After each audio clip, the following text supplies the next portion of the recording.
साहब ऑप्शन वही है, सवाल भी वही है, पूरा पाकिस्तान ये सवाल पूछना चाहता है और पूरे इंटरनेशनल ऑब्जर्वर्स का भी यही सवाल है कि अगर इंडिया हमारा पानी बंद कर देता है, क्योंकि सरहद उसने बंद किया हुआ और सिंध-तास मुआहदा जो है उसको दोबारा इंटैक्ट नहीं करता, तो हमारे पास फिर ऑप्शन यही बचेगा कि हम उनके डैम्स उड़ा दें। तो क्या ये ऑप्शन है हमारे पास?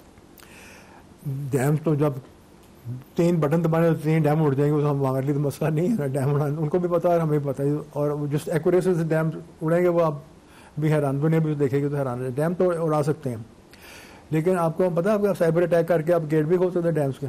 अच्छा, वो भी सारे इलेक्ट्रॉनिक है ना, इलेक्ट्रिकली कंट्रोल्ड है। आप उनके जैसे अभी हुआ था, आप उनको जिस तरह आपने उनकी पूरी 70% पावर बंद कर दी है, आप उनके डैम के गेट्स खोल दें यहाँ से बैठे बैठे। तो हमारे पास ऑप्शन है। हाँ, ये बिल्कुल, और हमारी कैपेसिटी भी है, ये कैपेसिटी भी है, क्यों नहीं है कैपेसिटी? जब चाहेंगे गेट खोल देंगे। अभी तो उन्हें खोले रखे हुए थे ना, अगर बंद कर दो फिर देखते हैं। अच्छा ये हमारे पास पहले बंद किए थे ना, फिर एक हफ्ते 3-4 दिन के बाद खोल दिए थे उन्होंने। तो ये बात है। तो हम गेट भी खोल सकते हैं, और हमारे जो पानी उनके और कहीं से आ रहा है मशरक की तरफ, वो भी पानी वो हमारे दोस्त भी बंद कर सकते हैं, चाइना बंद कर सकते हैं। तो कुछ फिर ऐसे का ऐसा हो सकता है ना। तो वो तो बात है। तो अल्टीमेटली चाइना को हमारे साथ बैठना पड़ेगा। लेकिन कन्वेंशनल वेपन से आप डैम तोड़ सकते हैं, हमें न्यूक्लियर वॉर की जरूरत भी नहीं है। अगर वो शाइन 3 शाइन 2 मारेंगे तो भड़का देंगे डैम। जैसे उनको पता है, जैसे आगे लगी है और लगवानी है, सिर पर ठोक रही है तो ठोक देंगे इनको।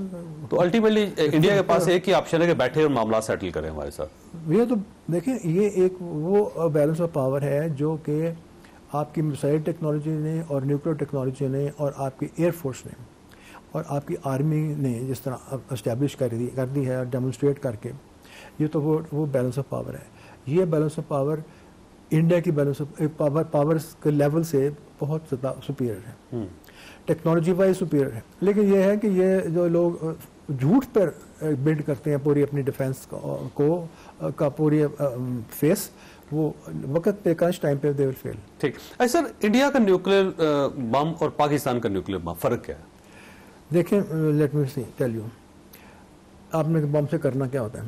फर्ज करिए एक बहुत बड़ी फैक्ट्री है 500 एकड़ में, जहाँ पे मिसाइलें बनाते हैं, वो आपका टारगेट हो सकता है। आपका कोई फ्यूल डेपो टारगेट हो सकता है, पेट्रोल स्टोर किया हुआ है। आपका कोई एम्यूनिशन फैक्ट्री, जिस आपने दिल्ली के जाके बीच में शहर में लोगों को तो नहीं मारना ना, ये हरकत तो कमीने लोग करते हैं, इनसे तो वैसा तो हमें बड़ी नहीं है।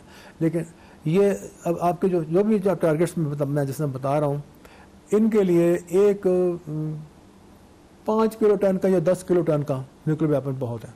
ठीक है, 1 इज इनफ। हिरोशिमा पे जो हुआ था ना, वो 10-12 किलो टन का वो वेपन था, उससे भी छोटा, आधा उससे भी हो। तो एक फैक्ट्री को उड़ाना है ना, कौन सी छावनी को उड़ाना है उसके लिए। लेकिन माशाल्लाह हमें बहुत दफ़ा कहा गया कि आप हाइड्रोजन बॉम्ब बना लें, हाइड्रोजन बॉम्ब 50 मेगाटन को होगा या 20 मेगाटन।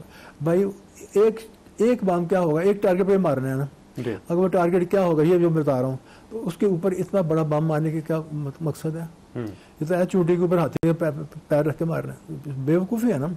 उसके लिए जितनी चाहिए उतना साइज का बम हमारे पास सारे हैं, उससे बड़े भी सब हैं।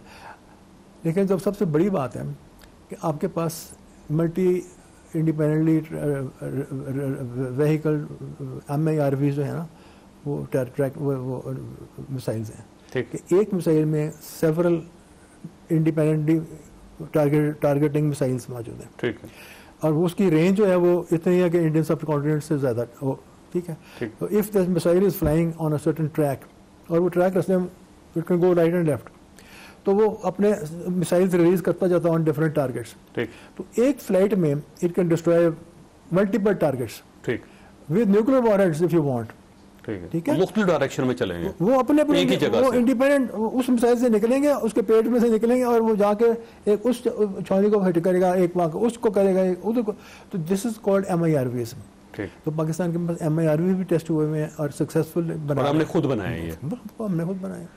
आप जेन्स डिफेंस वीकली उठा लें, वाशिंगटन पोस्ट का जो डिफेंस साइट है वो उठा लें सप्लीमेंट, उसमें जेन्स डिफेंस वीकली में पाकिस्तान का और इंडिया का पूरा कंपैरिजन दिया हुआ है कि न्यूक्लियर मटेरियल किसके पास ज़्यादा है, वेपन्स किसके पास ज़्यादा हैं, मिसाइल्स किसके पास ज़्यादा है, उनके परफॉर्मेंसेस क्या क्या हैं, उनकी रेंजेस एक्यूरेसीज क्या हैं, उनकी रिलायबिलिटीज़ क्या हैं। तो ये उनके फेलियर रेशियोज क्या हैं वो आप देखें तो वो ऐसे है, पाकिस्तान यहाँ है तो इंडिया यहाँ पे है। जिस तरह एयरफोर्स में उनका कंपैरिजन हुआ ना, इससे भी ज़्यादा वाइड गैप है मिसाइल और न्यूक्लियर टेक्नोलॉजी उनका और हमारा। और सर ड्रोन्स में कहाँ पे हम स्टैंड करते हैं? ड्रोन्स में हमारे पास सारे ड्रोन्स हैं। जब ये हुआ था तो दिल्ली के ऊपर फ्लाई कर रहा था हमारा ड्रोन, पूरा पहुंचा था दिल्ली पूरा। हाँ, और कलकत्ता जा सकते हैं, हुआ एनीवेयर। आज से नहीं, तो 10 साल पहले से हमारी ये कैपेबिलिटी है। वहाँ जाके इट इज वॉचिंग देम कि ये कर रहे हैं, कौन सा जहाज कहाँ से उड़ रहा है, कौन सा ड्रोन कहाँ से फायर हो रहा है, कौन से आर्मी की डिवीजन किधर जब मूव कर रही है, क्या वो कैमरे लगे हैं, डे एंड नाइट विजन कैमरे, और वो हर चीज़ ट्रांसमिट कर रहा है आपको।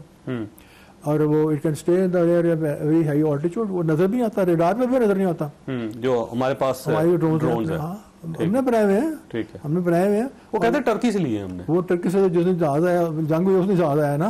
हमने तो 20 साल ने बनाया है, वो पूरी वैरायटी बनाई हुई है।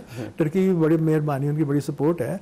उन्होंने जो बेस्ट पॉसिबल चीज़ थी उन्हें भी अपनी भेज दी। ठीक, तो टर्की के आज दुश्मन भी हो गए वो। यहाँ पे डॉक्टर साहब एक सवाल और भी है कि जो इसराइली ड्रोन्स इस्तेमाल किए इंडिया ने, डॉक्टर साहब ये जो इसराइली ड्रोन्स पाकिस्तान आए और पाकिस्तान ने सारे गिरा दिए, और उनमें और हमारे जो ड्रोन्स है क्या फ़र्क है? देखिए, ड्रोन्स डिफरेंट टाइप्स के होते हैं। हमारे पास भी कई टाइप्स के ड्रोन्स हैं। अनमैन्ड एरियल व्हीकल्स भी हैं, ड्रोन्स भी हैं। उनके पास भी इसराइल से कोई लिए थे, वो भी उसमें एक बड़ा वाला भी था जिसको शूट डाउन किया, जो गिनते हैं आप 6+1 जो कहते हैं, वो 1 वो बड़ा वाला है, वो 25-30-40 मिलियन डॉलर का होता है वो। तो ये some drones are just as observation. ठीक हो गया, जाए पिक्चर्स ली, वापस आए, आके कैमरा निकाला, आपने तस्वीर ले ली। सारी स्पाई ड्रोन्स। स्पाई ड्रोन्स एक ही होता है कि उसने आपको यहाँ से लेके फिर ऊपर गया, वहाँ से ट्रांसमिट करके आपको पिक्चर्स बता दी सारा लाइव टाइम, रियल टाइम में। फिर जो महंगे वाले हैं, बड़े वाले हैं, दे आर आर्म्ड। ठीक, armed with different types of missiles. Laser guided missiles भी हो सकते हैं, दूसरी भी हो सकती हैं, नॉर्मल मिसाइल्स भी हो सकते हैं, टारगेटेड मिसाइल्स, गाइडेड मिसाइल्स भी हो सकते हैं। वो हैवी बड़े साइज़ के होते हैं। तो ये वो तो बड़े तो उन्होंने तो अभी इसराइल से लिए, जो एक आपने शूट डाउन किया है, लेकिन वो दे वर नॉट सीन एनीवेयर, क्योंकि वो दूर से तो नहीं स्टैंड ऑफ वेपन मार सकते हैं ना, उनकी मिसाइल छोटी छोटी होती हैं। वो नीचे कोई गाड़ी जा रही है उसको मार दिया, कोई घर को मार दिया, तो इस टेररिस्ट को छुपे में तो एलिमिनेट कर दिया। तो वो ड्रोन्स इधर नहीं ज़्यादा आए। एक आया तो उसको हमने गिरा दिया, लेकिन जो ज़्यादातर नॉइसेंस क्रिएट करने के लिए थे, वो अभी थोड़ा सा उसमें एक्सप्लोसिव रखा, उसको टारगेट बचा बना के जाके गिरा दिया। जो अब जैसे बम डिलीवर कर रहे हैं छोटे छोटे 10-15 kg के बम गिरा रहे हैं, तो लोगों के लिए न्यूसेंस क्रिएट करने के लिए है। तो वो जो है वो पीछे से रिमोट कंट्रोल से उड़ाते हैं। ठीक, कैमरा लगा तो वो रिमोट कंट्रोल ऑपरेटर को बता रहा है कहाँ है इसको फोटो, तो वो गाइड करता है उसको टारगेट पर, उसको फेंक दो। तो ये उन्होंने किया, तो उसका हमने बड़ा अच्छा इलाज रखा। हमने जैविंग सिस्टम लगाए हुए थे। ठीक, अपने पूरे काफ़ी एरिया पे ना। जब वो आते थे ना, तो जब ये जैविंग सिस्टम, मैंने I was watching it, in one case I was watching it live. वो मैं लैपटॉप पर देखा था, वो आ रहा था, नज़र आ रहा था। तो जैविंग सिस्टम आगे थे फील्ड में, वहाँ से हमें तस्वीर आ रही थी। उन्होंने जैविंग सिस्टम ऑन किया, वो ड्रोन पे को सीधा आ रहा टारगेट था। जब वो जैविंग सिस्टम ऑन हुआ तो उसने जरा ऐसे ऐसे ऐसे ऐसे किया, उसके बाद धड़ाम करके वहीं गिर गया। तो we knocked out the drones like with our jamming systems.